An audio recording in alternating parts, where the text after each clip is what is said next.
Hey, it's Sam from Sugar Spun Run, and today we are making a sourdough chocolate cake. Lots of things to love about today's recipe. It's not just a really good way to use up sourdough discard so you don't have to toss it.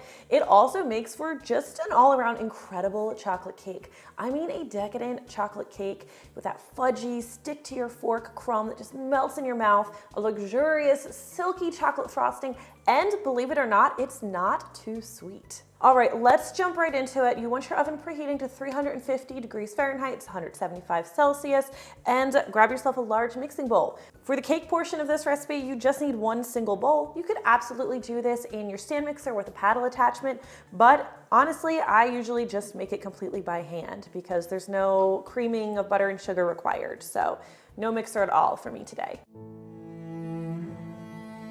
Couple things going right in the mixing bowl, starting with 1 cup or 125 grams of all-purpose flour. We are also adding 1 cup of granulated sugar. It's 200 grams. Looks like mine got a little bit of moisture in there, but that's okay. And 3/4 cup of firmly packed light brown sugar. That is 150 grams. For the cocoa, we are using 3/4 cup of a natural cocoa powder. I do recommend this over a Dutch cocoa powder. And this is 75 grams. 1 1/4 teaspoon of baking soda turned out to be just the right amount after lots of testing. All right, next 3/4 teaspoon of table salt. There's my half, there's my 1/4. All right, now let's go ahead and whisk everything together till this is nicely combined. We have no lumps remaining. Since we firmly packed our brown sugar, we shouldn't have any big brown sugar lumps, but sometimes they sneak in there. Glass bowls are great because you can check the bottom of the bowl. Make sure you got everything well mixed. I do get a lot of requests about where my mixing bowls are from. I generally use either Pyrex or Anchor bowls, and I do have an Amazon shop that I've started linking to in the description where you can find all of the kitchen tools that I use. Okay, once we have our dry ingredients nicely mixed in here, we can add our butter. You need 1/2 cup or 113 grams of melted unsalted butter. Some of my recipes you have to make sure the butter is not too hot because it can cause issues. Not the case with this recipe. We're going to be adding boiling water in a bit, so your butter pretty much can't be too warm. And we're also going to add 1/2 cup of a neutral cooking oil. Neutral cooking oils conventionally are either vegetable or canola oil. Personally, I like avocado oil, and that works. This recipe has been tested with avocado oil. It's also what I'm using today. But any of those three will work. So we're going to stir everything together now. It might seem a little bit dry, that's okay, but we want all of the dry ingredients to be moistened before we proceed. And things should be smelling pretty good about now.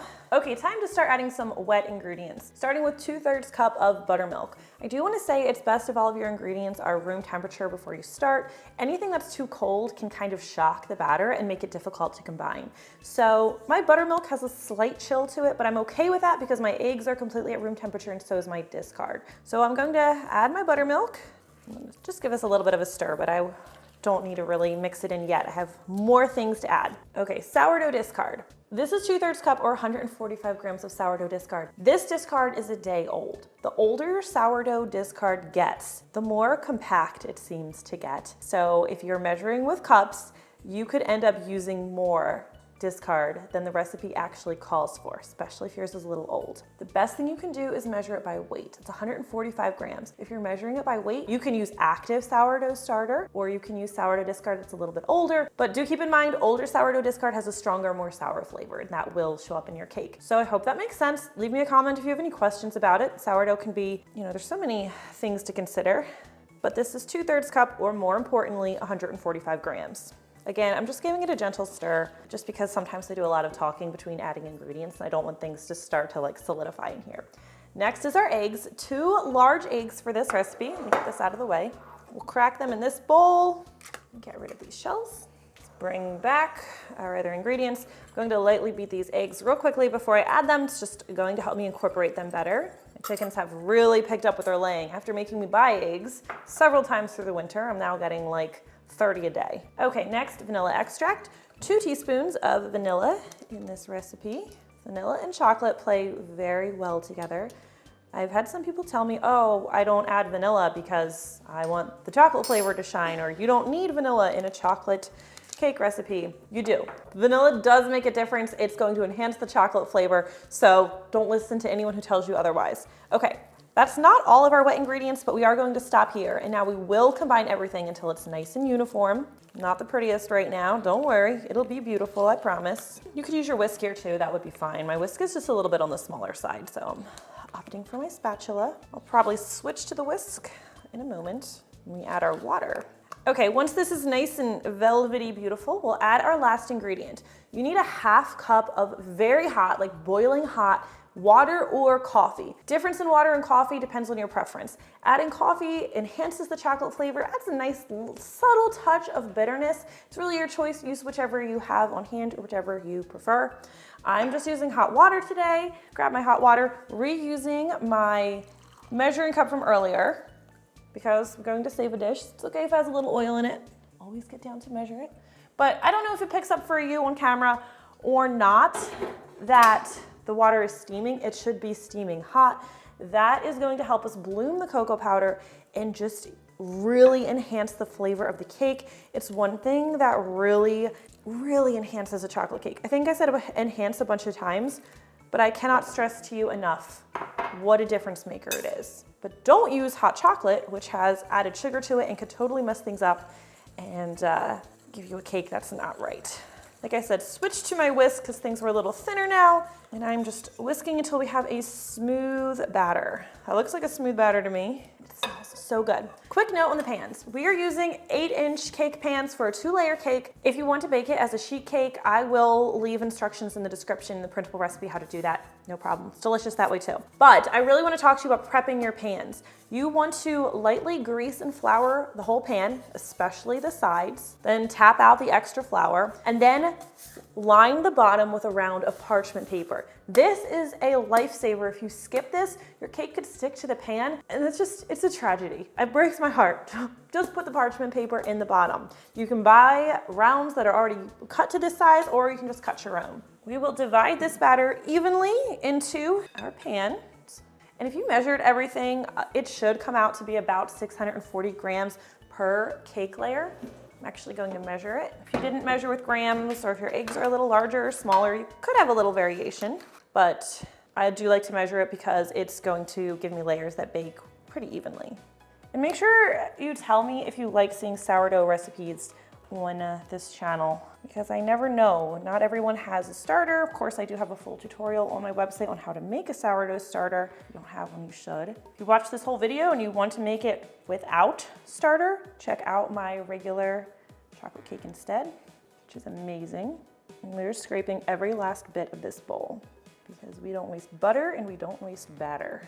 So I got 630 per pan. That should give you a nice approximate. Don't panic if yours is a bit off.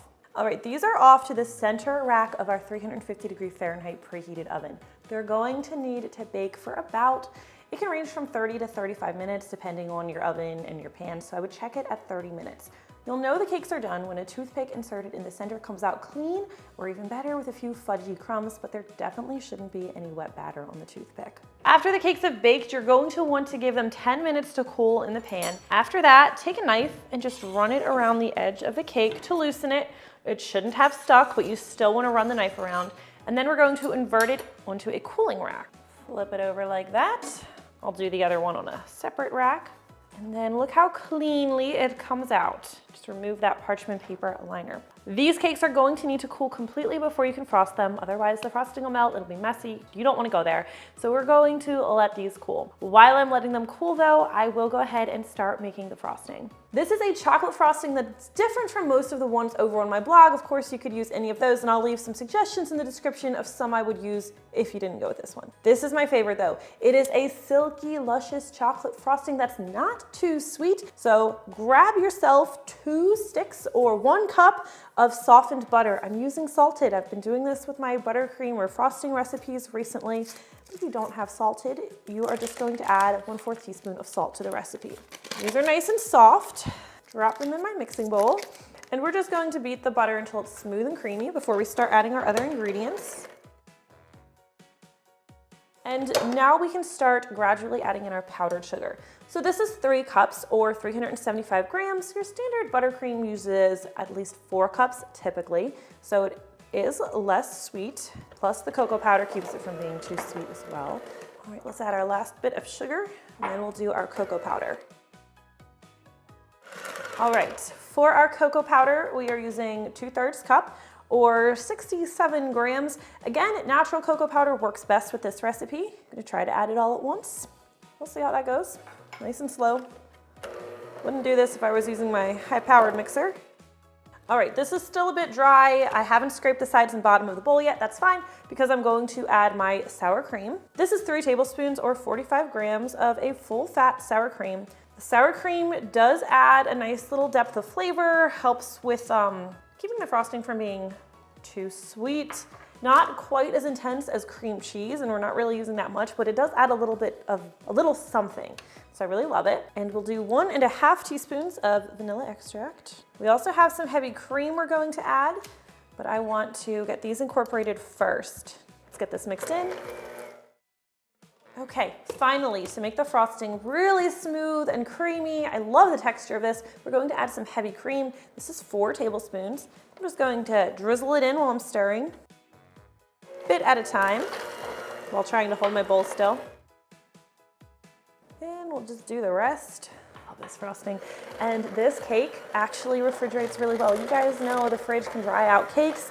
This chocolate cake and frosting both hold up really well in the fridge. Stay nice and moist. All right, now you want to stop, scrape the bowl, make sure everything is nice and uniform.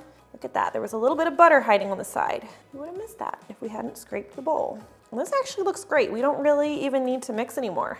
Give me 1 second, let me grab my cakes. Our cakes, I feel like they're our cakes. We've worked on these together. Grab yourself a serving platter to make things look nice and pretty. We're just going to add a little smidge of frosting on the bottom to kind of help hold the cake in place. This cake bakes up really nice and level, so I never level it, though I'm sure you could. Move this off my giant cooling rack. I usually place the cakes upside down. Right, I like a nice thick layer of frosting in the middle. This is a really, I don't know, not fussy cake, so it doesn't have to be super fancy, but I will show you how to keep the frosting clean. And by that I mean, without a ton of little crumbs in it. Nice thick layer. Work with more frosting than you think you need, because when you don't have enough, that's when you pick up all those little crumbs. Try to make this as even as possible. Just doing our best here. Still going to taste good, even if it's not perfect. I'm not sure if I'm talking to you or myself more, because I always stress out when I'm decorating cakes, even if they're simple cakes. All right, second layer, try to line this up. So I'm going to show you how to do a really simple crumb coating. We're just going to take a generous amount of frosting, not all of it. This recipe makes like just enough to cover the cake, so don't go crazy, but give yourself a fair bit of frosting. And then we're going to do a really thin layer over the whole cake. So this is where you don't need to worry about the crumbs so much, because we are going to capture them in this thin layer, and I'll show you. Going really thin here.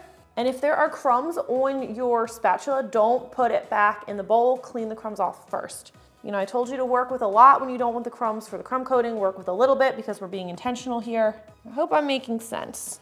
Turn this so you can see it. Not my most natural way to do it. I like to be looking at the cake a little bit better, but I'm hoping it's more helpful for you to see. See the crumbs? I'm keeping them on the side, not putting them back in my bowl, and then scraping those back up.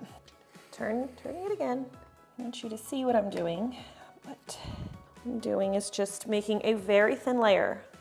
I'm just taking this spatula and running it very close and very smoothly against the whole cake. And I want to make sure there's no exposed cake crumb. Like everything has that slick coating on top. Very thin coating. A little bit more on top. Get that edge. Those edges like to be difficult. So we just did our crumb coat. We want to hold those crumbs in place so the rest of the frosting goes on nice and smooth with no crumbs in it. To help this, the best thing you can do is take this cake and pop it in the freezer for 10 minutes, and then when we pull it out, you won't have to worry about those crumbs moving at all. And then we will pull it back out and we can continue decorating. No need to worry about making a mess. Let's finish our cake. Don't want to make it too clean. Do want to make sure we cover the whole cake. All right, let's not waste any more time. Let's take a look at this chocolate crumb. A nice big slice. Oh, it's so tasty looking. Let's take a look at this crumb. It's so fudgy and moist, and I just hope you can pick up on how amazing it is on camera. Like, look at that crumb. It's so soft. I love this. That is how you make the best sourdough chocolate cake. Maybe it's the best chocolate cake, you tell me. Thank you so much for watching. If you try it, please leave me a comment and let me know what you think. I really do always love hearing from you. Thank you again for watching, and I will see you next time. Oh, I love this cake. The texture, it literally doesn't get better than this. Oh my gosh. Because it's, excuse me. Oh, thank you, good timing. What's wrong? Oh, okay, sorry, I'm hallucinating. Vanilla brings out the, Nikki's having a coughing fit. Hold on a second, and I'll tell you my thought about the vanilla. You all right? Did you eat already? Yeah, I'm sorry. I can't put frosting in front of me.